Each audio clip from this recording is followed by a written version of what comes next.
Hi, and welcome. You're listening to the X22 Report. My name is Dave, and this is episode 894B, and today's date is February 15th, 2016, and the title of the episode is U.S. Now Escalating the Syrian Crisis to the Next Phase. Let's get into the economic collapse, political, and geopolitical news. Now, over the weekend, we got news that Justice Scalia died in his sleep. Now, of course, everyone is scratching their heads saying, did he really die in his sleep or was he assassinated?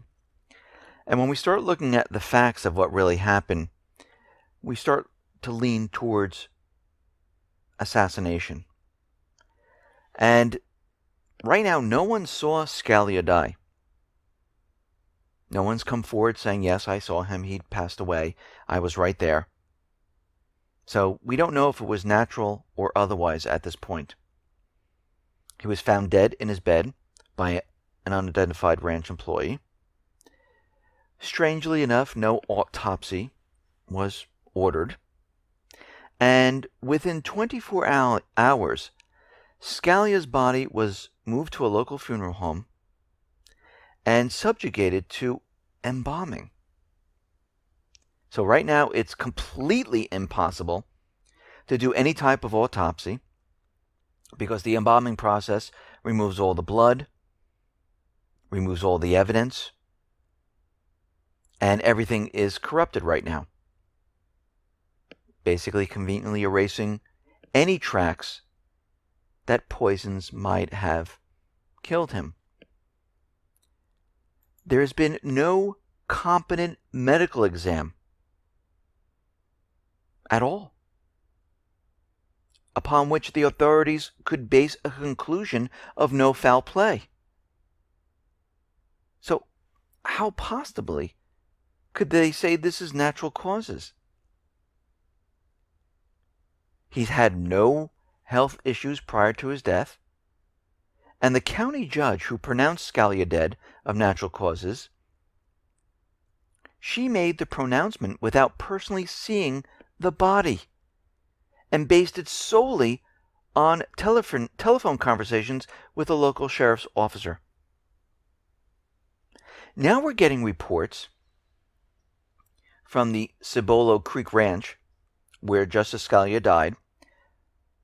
A man who was interviewed, John Poindexter, a Houston businessman who owns the ranch, said that he was found with a pillow over his head. Now, what would be the motive to kill this person? A justice, a Supreme Court justice.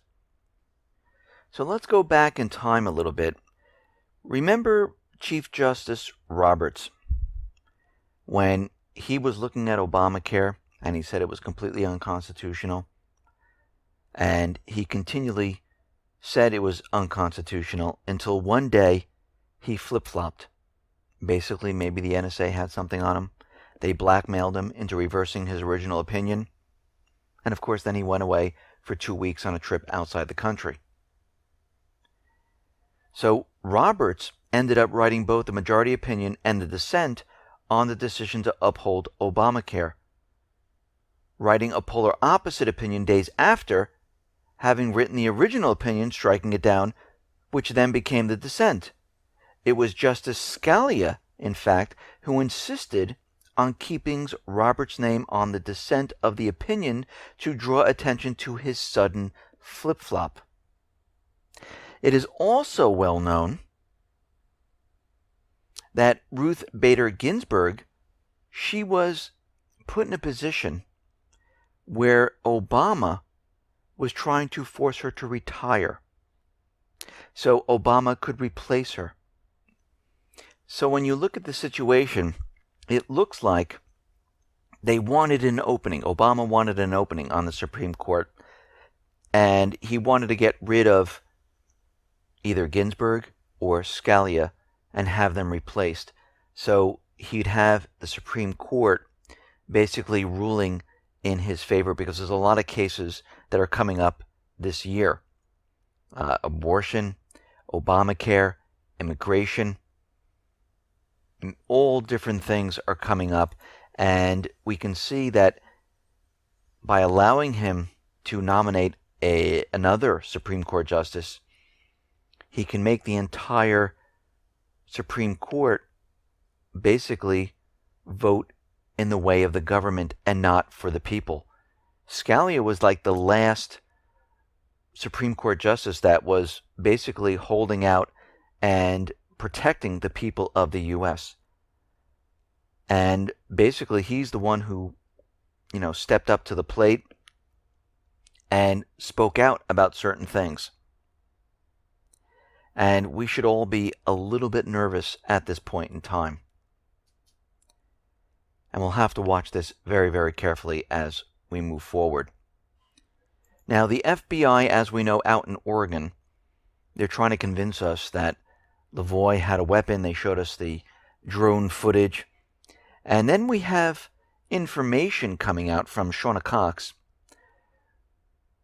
saying that there was a video that was filmed during the incident.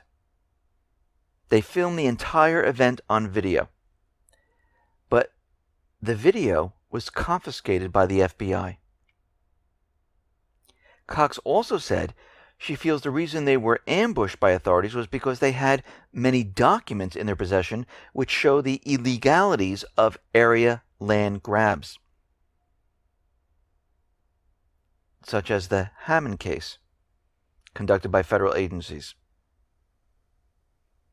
And we can see right now, when they stopped in that video the first time, the truck was shot at.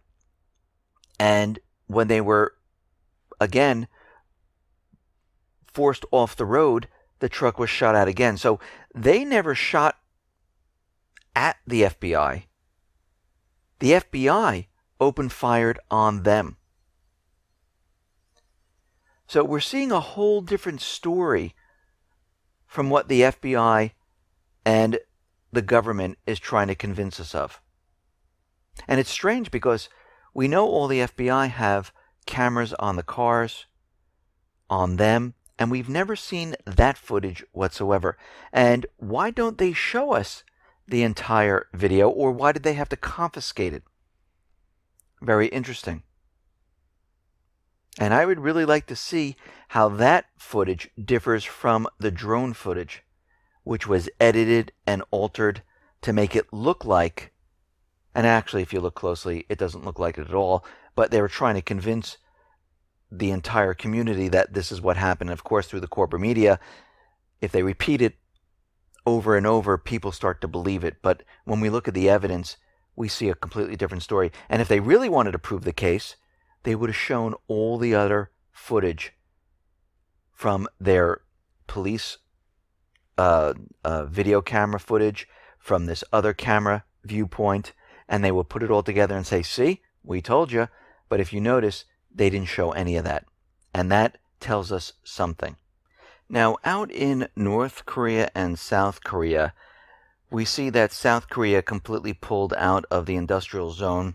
North Korea right now is pulling out, and this was the last area where both countries basically got together and said, okay, let's try to work this out. And of course, the United States government, central bankers, they don't want this worked out. And this is why we see all of this happening right now, because they're pushing war right now. And South Korean companies, they were ordered to pull out of the Kaesong Industrial Park on the border between the two Koreas. The move reportedly aims to sever financial flows to the north. And there were about 124 South Korean companies operating in this area, producing clothes, footwear, watches, and other goods. And we can see right now, it looks like everything is being separated at this point because they're getting ready to push war. And we're seeing that there's oil storage. We see that there's military assets being moved all over the globe. Troops are being repositioned. Contact with other countries that look like they were going to have peace and they were going to get back together are being separated. This is all in preparation for war. What's very interesting is that since Obama was elected, and he won that Nobel Peace Prize, which he didn't even do anything to earn it, which makes no sense, but ever since this period of time, the numbers released by the UN on a UN report, which they started back in 2009, revealed that 3,545 innocent civilians were killed and another 7,457 were injured in the past year of U.S. military's occupation of Afghanistan. And they showed a 4% increase from the number of deaths from the year before. Now, since the United Nations began keeping track of civilian casualties in 2009 in Afghanistan, they've documented around 59,000 deaths and injuries. Ironically, as we know, the same year, Obama received the Nobel Peace Prize. And what we see right now is that the U.S. has broken its record of killing Afghan civilians, even though he has a peace prize. And we can see there's war all over the place. In Yemen, in Libya, in Lebanon, in Iraq, in Syria, in Ukraine, in Afghanistan. The war hasn't gone away. It's gotten worse. There's no peace here. We're on our way to World War III. Now, out in Ukraine, we see Ukraine's interior minister. He is out there saying that he could drop a media bombshell that would force foreign sponsors to stop all support for Kiev. He's saying that he has evidence of crimes. He has evidence of different actions that the Kiev government has taken with other foreign entities. And we're going to have to watch this situation very carefully because we see things are completely breaking apart in Ukraine. And looks like a lot of these Ukrainian government employees are ready to spill the information. Now, this person might end up dead somewhere because of what he's been talking about, and we'll have to watch this very carefully. We see the U.S. Air Force is going to send F-15 jets to Finland, and they're going to be operating, of course, a exercise drill about 100 miles from the border of Russia. Again, provoke, provoke, provoke.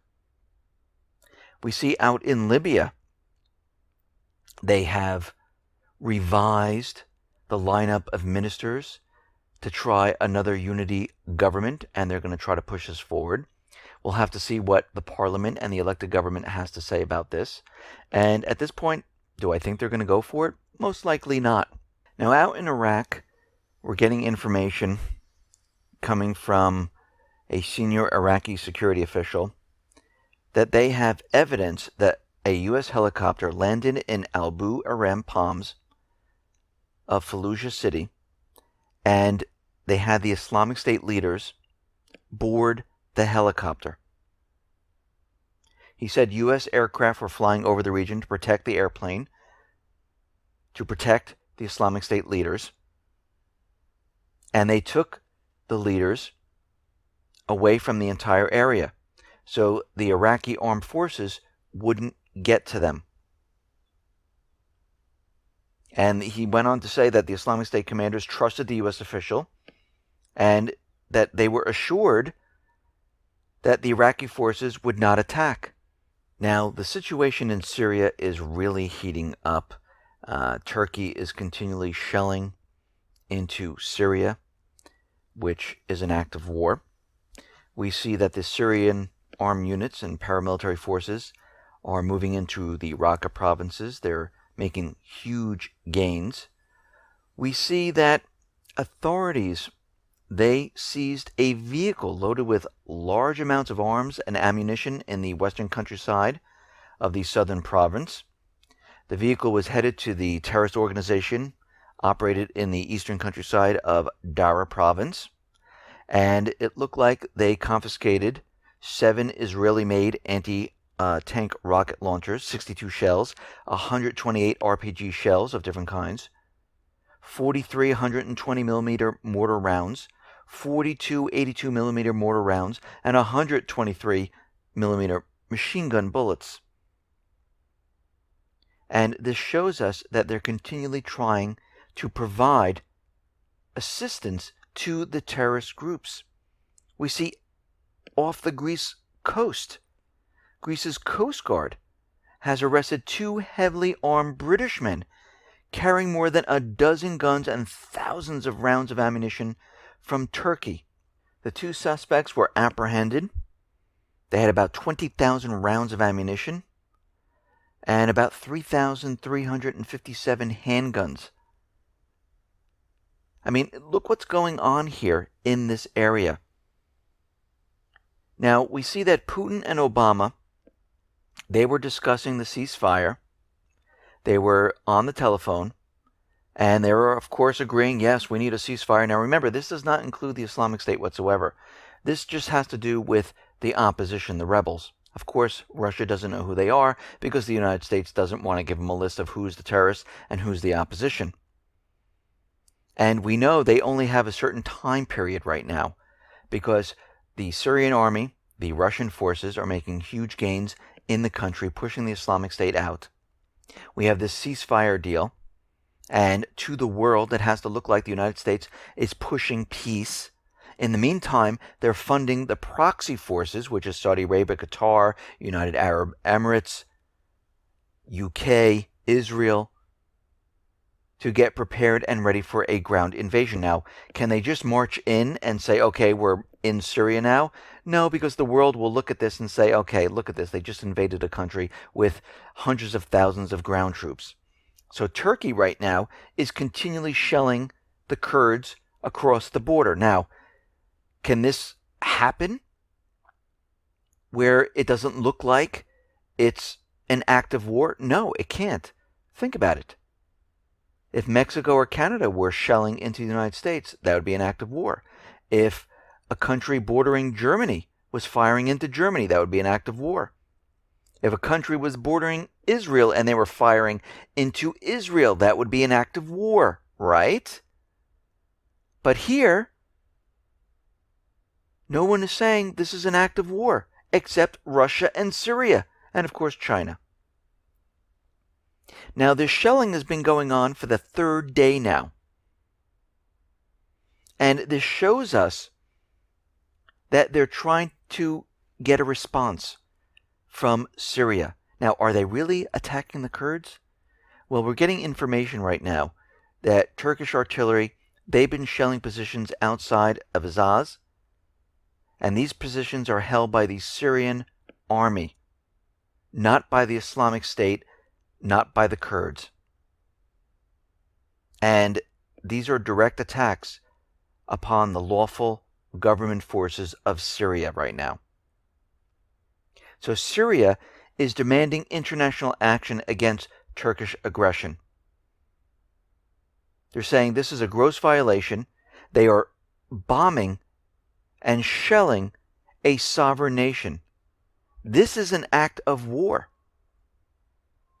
But in the meanwhile, we see that Turkey is sending about 500 terrorists. They've crossed the Turkish border and moving into Aleppo to reinforce what is going on there. And Turkey is out there pushing their agenda. We see the United States and Turkey came in. They fired upon a hospital, hit the hospital, and 14 civilians were killed with a missile. This was a children's hospital. This was a Doctors Without Borders hospital. And right now, Syria and Russia are saying, listen, we weren't even in the area at this time. This was done by U.S. planes. The witnesses are saying, yes, they were U.S. planes. They flew in. And Russia and Syria, why would they bomb their own hospital? We've seen the U.S. do this before. There is a pattern. They did this in Afghanistan. What are they going to say this time? Well, of course, they're blaming it on Russia. They're using propaganda. But when the evidence comes out and shows it to the United States, what are they going to say? Oh, we had a malfunction again? Our GPS, our radar systems, they weren't working properly? They're running out of excuses at this point. Obama is urging Russia to stop airstrikes against the moderate rebels. Russia goes, which are the moderate rebels? Well, we can't tell you that. So how do you know we're bombing the moderate rebels? We call them terrorists. Please point them out. No, what Obama is really saying, stop hitting the Islamic State. These are all our proxy armies. Al-Qaeda, Al-Nusra, the Islamic State, the moderate rebels, they're all one and the same. And while this is going on, Saudi Arabia is hosting the largest military exercise in the region with 20 states invited. This is called Northern Thunder. This will take place in the north of the country and will include air, sea, and land forces. We already know they brought military ground forces into Turkey at the Incirlik base. We know they have aircraft there. So what are we seeing? We are seeing that something is getting prepared. The window of opportunity is closing very quickly, and the U.S. is using the proxy forces, and they're saying, this is not us. This is the Arab nations. Well, they don't do anything without the permission of the United States. Turkey does nothing without the permission of the United States. So there are many different scenarios that could occur. The first is the Saudi Arabia ground troops, they could enter Syria from the Turkish border in the area under the so-called Islamic State group on the long bordering front. The second scenario, they can come from the Jordanian borders, and as we know, there is training going on there with the United States. They're preparing and getting ready paid mercenaries there. The third scenario is that Saudi are boosting the Islamic State and bringing in more of the paid mercenaries to reinforce the Islamic State. And they'll make it look like, no, we're not invading. Or they might do something completely that was not mentioned at this time. But any scenario right now will be linked to the United States because none of these countries will do anything without the permission of them. This is why this ceasefire deal is a ruse. And they might even try to break the country and create some type of safe zone